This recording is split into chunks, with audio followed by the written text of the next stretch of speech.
Hey, Bill Shaka here. Welcome to another edition of the 5-Minute Motivator. And I'm going to get into a little bit of sales psychology today. I have over 50% of my viewers for the 5-Minute Motivator as active salespeople, or at least that's their title, salespeople, account manager, etc. What I'd like to talk about today is if you take away the risks, you take away the excuses. You know, ladies and gentlemen, the notion of objections in sales are pretty cool. When I train new salespeople and they get an objection, they're normally stymied. They're taken back. Well, they objected to what I said. They're not interested. No, just the opposite. They're very interested. If they weren't interested, they wouldn't be thinking of shooting holes through your argument. They're very interested. They want you to fill those holes in. So part of what you have to do is understand and assess the risk that your prospect may be taking by switching to your product.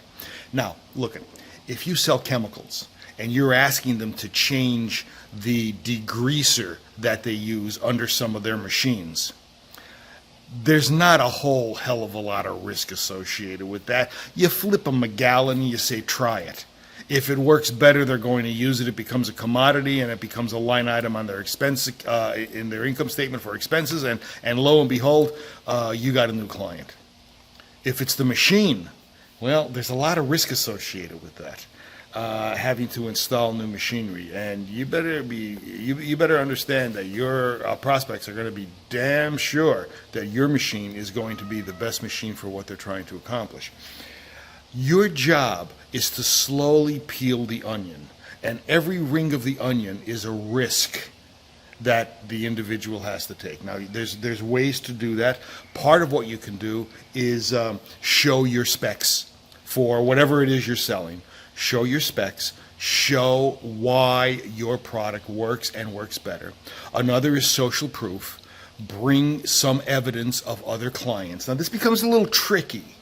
I know when I was doing psychometric evaluations in mergers and acquisitions, I wasn't allowed to mention a client at all. So you kind of had to take my word for it that I've dealt with these clients in terms of mergers and acquisitions, but I can't tell you who they are. And there's obvious reasons for that. And unfortunately, if a prospect walked because I wasn't able to provide social proof, then they had to walk. But I wasn't going to breach confidentiality.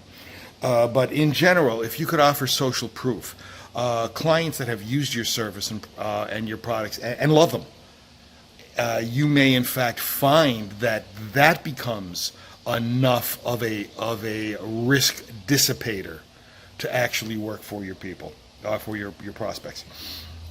So the idea here is to take away as much risk as possible. Now here's why. A risk is an excuse to not purchase. A risk is an excuse to stay in your comfort zone. As you, the salesperson, begin to dissipate the risks, you are also taking away the prospect's notion of why they shouldn't buy. Let me give it to you simply. Take away the risks, you take away the excuses. When you take away all the risks, there's no more excuses. Press hard, you're making 3 copies. Just kidding, but you get the idea. Take away the risks and the excuses go away. And if you are selling a product that is a true problem solver, or service that is a true problem solver for the prospect, you owe it to them to take away the risks. You owe it to them to take away their excuses. You think about that today, salespeople, and I have a feeling that what's going to happen is you're going to begin to understand risk dissipation and the aversion of excuses. Bill Shaka thanking you for attending another edition of the 5-Minute Motivator. Please like, share, comment. Please join the memberships. Will you please? Talk soon. Bye.